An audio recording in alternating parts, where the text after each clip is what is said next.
अस्सलाम वालेकुम स्टूडेंट्स। आज जो हम टॉपिक स्टार्ट करेंगे that is some important tapeworm parasites of human.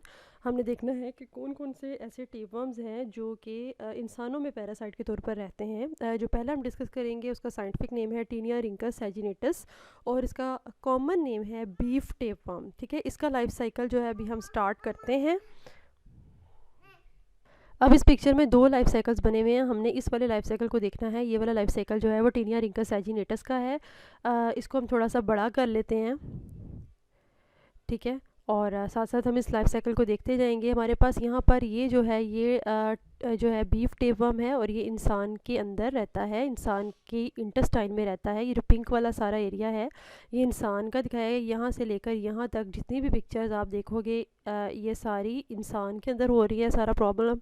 तो हम यहाँ पर देखते हैं कि ये जो इसका एडल्ट है इतना बड़ा, ये काफ़ी लंबा होता है। इसकी मैक्सिमम जो लंबाई है वो 25 मीटर तक हो सकती है और ये इंसान की इंटेस्टाइन में रहता है, स्मॉल इंटेस्टाइन में रहता है।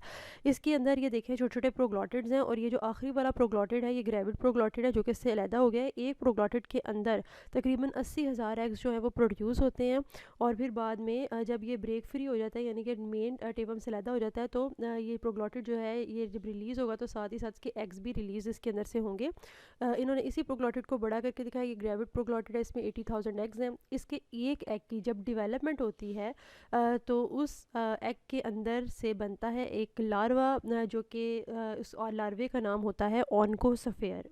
जो ऑनकोसफेयर होता है वो अ, इस एग के अंदर मौजूद है इस टाइम। ठीक है, और एग्स जो है वो फीसिस के ज़रिए से बाहर निकलते हैं। ठीक है, अब हमारे पास ये एग जो है इससे इसके अंदर जो ऑनकोसफेयर है जब वो डेवलप करेगा जो बाहर निकलेगा इस एग से फिर वो इस तरह का देखने में नज़र आता है। ऑनकोसफेयर जो होता है ये एक 6 हुक्ड लार्वा होता है। 2 हुक्स ये हैं, 2 ये और 2 ये, तो ये इसमें 6 हुक्स हैं, इसलिए इसको 6 हुक्ड लार्वा कहते हैं। इसको हेक्साकांथ भी इसलिए कहते हैं क्योंकि इसमें 6 हुक्ड हैं और हेक्सा का मतलब होता है 6 और इस लार्वे का नाम है ऑनकोसफेयर।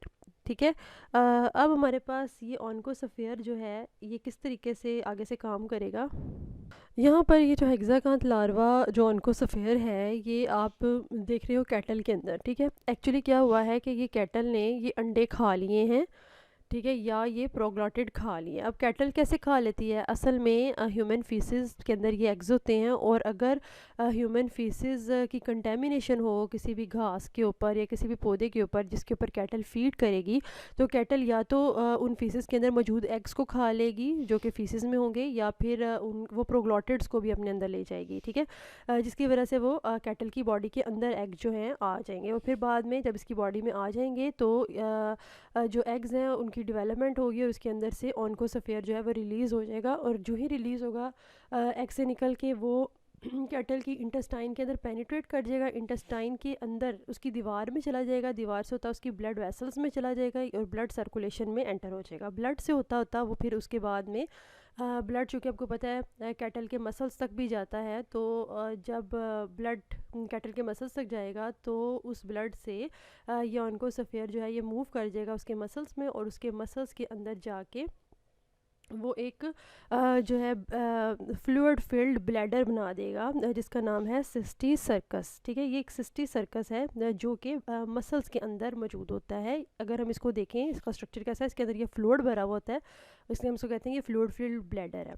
और ये चीज़ किस में होती है, उसके मसल्स के अंदर होती है। जब इंसान बीफ खाता है, ठीक है, गोश्त खाता है जिसके अंदर सिस्टी सर्कस हो, ठीक है, अमूमन तो हम जब इसको पकाते हैं तो ये जो गोश्त के अंदर से ही ख़त्म हो जाता है, मर जाता है। लेकिन अगर उसको कच्चा खाया जाए या उसको प्रॉपरली कुक ना किया जाए तो ये सिस्टी सर्कस मरता नहीं है, इंसान के डाइजेस्टिव सिस्टम में चला जाता है, उसकी इंटेस्टाइन में चला जाएगा और उसके बाद में ये सिस्टी सर्कस डेवलप करके एडल्ट टेबम बन जाएगा।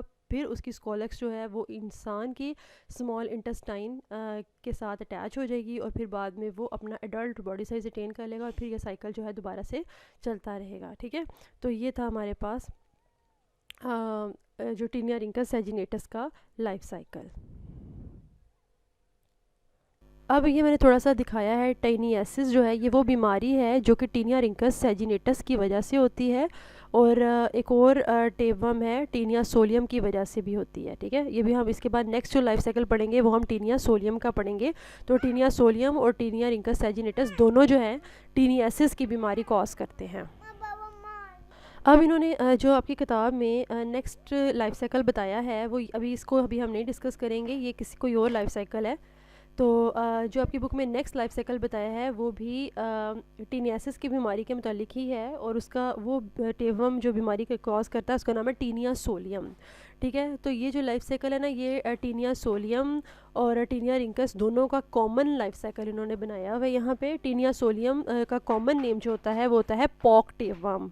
पॉर्क का क्या मतलब होता है, ये जो पिग का गोश्त होता है उसे पॉर्क कहते हैं, ठीक है। तो इसमें टीनिया सोलियम और टीनिया रिंकस सैजिनेटस के लाइफ साइकिल में डिफरेंस ये है कि जो इंटरमीडिएट होस्ट है टीनिया रिंकस सैजिनेटस का वो कैटल है, जबकि टीनिया सोलियम का जो ये जो होस्ट है वो कैटल की बजाय पिग होता है, ठीक है। बाकी सारा लाइफ साइकिल सिमिलर होता है उसके अंदर। तो हमारे पास इसमें ये होता है कि जो अगर मैं आपको बताऊं टीनिया सोलियम के बारे में, ये आपकी बुक में इसके बारे में दिया हुआ है। हमारे पास जो टीनिया सोलियम है इसका स्ट्रोबिला जो होता है वो 10 मीटर लॉन्ग होता है, और समटाइम ज़्यादातर जो है वो 2 से 3 मीटर ज़्यादा कॉमनली मिलता है, लेकिन मैक्सिमम 10 मीटर लॉन्ग हो सकता है। कहते हैं कि इसकी बीमारी जो है ह्यूमन में ज़्यादा होती है बनिस्बत पिग के। अब वो किस तरह होती है उसको हम डिस्कस करते हैं। अब इसकी पैथोलॉजी जो है वो इंसान में ज़्यादा सीरियस किस तरह है, ठीक है, क्योंकि आपने यहाँ पर ये समझ लेना कि कैटल की जगह यहाँ पर अब पिग है, ठीक है। तो इस तरह ये होता है कि इसके जो टेबम होता है ना, उसके जो ग्रेविड प्रोग्लॉटिड होता है इसमें एग्स होते हैं। इससे पहले कि ग्रेविड प्रोग्लॉटिड उतरे और फीसिस के ज़रिए से जाए, उस ग्रेविड प्रोग्लॉटिड से लगातार कंटिन्यूसली एग्स जो होते हैं वो रिलीज़ होते रहते हैं, और फिर उसके बाद वो जो एग्स होते हैं वो एग्स जो होते हैं वो फिर उसके बाद इंटेस्टाइन से निकलते ही रहते हैं उसके, और इन केस अगर वो फीसिस के ज़रिए से भी निकले भी नहीं होते, इंटेस्टाइन के अंदर ही होते हैं, और ये एग्स जो होते हैं ये डेवलप करके इनके अंदर से उनको सफ़ेयर जो होता है वो रिलीज़ हो जाता है इंसान की ही इंटेस्टाइन में, ठीक है। अभी वो एग्स जो है वो फीसिस के ज़रिए से बाहर नहीं निकले, इंसान की ही इंटेस्टाइन में एग्स हैं, और एग्स के अंदर से ऑनको सफ़ेयर बाहर निकल आएगा, और ऑनको सफ़ेयर इंसान की ही इंटेस्टाइन के अंदर जो है वो ब्लड में जा सकता है, और ब्लड में जब चला जाएगा तो फिर बिल्कुल कैसे ऐसे ही चला जाएगा ब्लड सर्कुलेशन में, जैसे यहाँ पर आपने देखा था ब्लड में जब इंसान के चला जाएगा तो फिर इंसान के मसल्स के अंदर ये सिस्टिक सर्कस बना देगा, और देयर इज़ अ चांस कि वो इंसान के ब्रेन में भी सिस्टिक सर्कस बना सकता है। और अगर सिस्टिक सर्काई इंसान के ब्रेन में बन जाएंगे तो वो बहुत ही डेंजरस सिचुएशन होती है, इवन जानलेवा होती है। और इस तरह की बीमारी को जिसमें सिस्टिक सर्काई इंसान के ब्रेन में बन जाते हैं उसे कहते हैं सिस्टिक सर्कोसिस। लेकिन ना सिर्फ इंसान के अंदर इस तरह होता है, ये पिग के अंदर भी ऐसे होता है। फ़र्क सिर्फ ये है कि जो टीनिया रिंकस सैजिनेटस है उसमें आपने देखा था कि एग्स ने डिवेलप कैटल के अंदर ही करना है, लेकिन जो टीनिया सोलियम है उसमें एग्स से ऑनकोसफेयर जो है वो इंसान के अंदर भी रिलीज़ हो सकता है, और वो पिग के अंदर भी रिलीज़ हो सकता है। नेक्स्ट लाइफ साइकिल हम जो स्टडी करेंगे वो डाइफिलोबोथरियम लेटम का है, और इसका नाम कॉमन नेम है फ़िश टेपवर्म, ठीक है। ये फ़िश टेपवर्म है, इसको साइंटिफिकली कहते हैं डाइफिलोबोथरियम लेटम। ये northern parts of North America और Great Lakes of the United State के एरियाज़ में ज़्यादा कॉमनली मिलता है।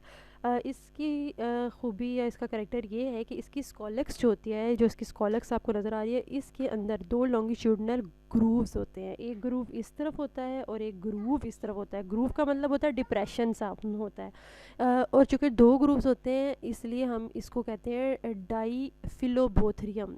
एक ग्रूव का नाम है बोथरिया, एक ग्रूव को बोथरिया कहते हैं, दूसरे को भी बोथरिया कहते हैं क्योंकि 2 बोथरियाँ हैं इसके पास, तो इसको हम कहते हैं डाइफिलोबोथरियम लेटम, इसका साइंटिफिक नेम है। इसके जो दोनों बोथरियाँ हैं वो एक होल्ड फास्ट ऑर्गन के तौर पर इस्तेमाल होंगे, यानी कि ये इंटेस्टाइन के साथ अटैच होने के लिए इस्तेमाल होंगे, ठीक है। अब हम इसकी एडल्ट बॉडी देखते हैं टेपवर्म की। इसकी लंबाई जो होती है वो 10 मीटर तक हो सकती है, और ये जो है एक दिन में ये मिलियन एग्स जो है वो रिलीज़ करता है, ठीक है। इसके जो प्रोग्लॉटिड्स होते हैं इसके प्रोग्लॉटिड के अंदर जो यूट्रस होता है उसके अंदर उसकी एक ओपनिंग होती है जिसे यूट्राइन पोर कहते हैं, और उसके यूट्राइन पोर से बहुत सारे एग्स जो हैं वो रिलीज़ होते रहते हैं, और तकरीबन मिलियंस ऑफ एग जो हैं वो एक दिन में निकलते हैं। ठीक है, उसके बाद जी हमारे पास जब हमारे पास एग्स जो होते हैं वो फीसिस के ज़रिए से निकलेंगे, और फिर बाद में जो फीसिस जो है वो पानी में जब चले जाएंगे, तो फ्रेश वाटर में जब वो फीसिस जाएंगे तो साथ ही साथ एग्स भी पानी में चले जाएंगे। और जब वो एग्स जो होते हैं इसके, अगर हम इसका एक एग देखें तो इसके अंदर ढेर सारे एम्ब्रियोज़ मौजूद हैं। ये एम्ब्रियोनेटेड एग है, और ये एम्ब्रियोनेटेड एग जब पानी में या फ्रेश वाटर में चला जाएगा तो उसके बाद एग हैच कर जाएगा, और उसके अंदर से एक लार्वा निकलेगा जिसका नाम है कोरासीडियम। जो कोरासीडियम होता है ये एक सीलिएटेड लार्वा होता है, और ये पानी में कुछ देर तक स्विम करेगा जब तक इसको कोई करस्टेशियन नहीं मिलता, एक छोटा सा करस्टेशियन नहीं मिलता जिसका नाम होता है कोपेपोड। जो ही इसको कोपेपोड मिलेगा ये उसकी बॉडी के अंदर पेनिट्रेट कर जाएगा। जब बॉडी के अंदर पेनिट्रेट कर जाएगा तो अंदर जाने के बाद में ये अपने सीलिया लूज़ कर देगा, और ये जो लार्वा है ये जब सीलिया इसके ख़त्म हो जाएंगे इसकी बॉडी के अंदर, तो ये लार्वा तब्दील हो जाएगा इनटू प्रोसर्कॉइड लार्वा। ठीक है, प्रोसर्कॉइड लार्वा में तब्दील हो जाएगा। और फिर जब उस क्रस्टेशियन को कोपेपोड भी कहते हैं, उस क्रस्टेशियन या कोपेपोड को जब कोई मछली खाएगी तो उस मछली के अंदर जब ये प्रोसर्कॉइड लार्वा चला जाएगा तो वो उस फ़िश के अंदर जाने के बाद उस फ़िश के अंदर जाने के बाद में ये प्लीरोसर्कॉइड के अंदर तब्दील हो जाएगा। ठीक है, यहाँ पर ये देखिए प्लीरोसर्कॉइड फ़िश और ह्यूमन दोनों के अंदर मिड में रखा हुआ है इन्होंने। ठीक है, उसके बाद जब इंसान उस फ़िश को खाएगा या कोई और मछली उस फ़िश को खाएगी तो उसके अंदर भी वो प्लीरोसर्कॉइड चला जाएगा। अभी हम इंसान को डिस्कस करते हैं। जब उसके अंदर अगर इंसान ने मछली खाई और वो मछली सही तरीके से कुक नहीं की तो प्लीरोसर्कॉइड इंसान के अंदर चला जाएगा, और फिर बाद में इंसान की इंटेस्टाइन में वो बड़ा होगा, डेवलप करेगा, और फिर एडल्ट बॉडी एज्यूम कर लेगा, और इस तरीके से ये लाइफ साइकिल चलता रहेगा। इससे जो बीमारी कॉज होती है वो मैंने यहाँ निकाली है। इससे जो बीमारी कॉज होती है उसका नाम है डाइफिलोबोथ्रियासिस। ठीक है, so this was all about today lecture. अल्लाह हाफिज़।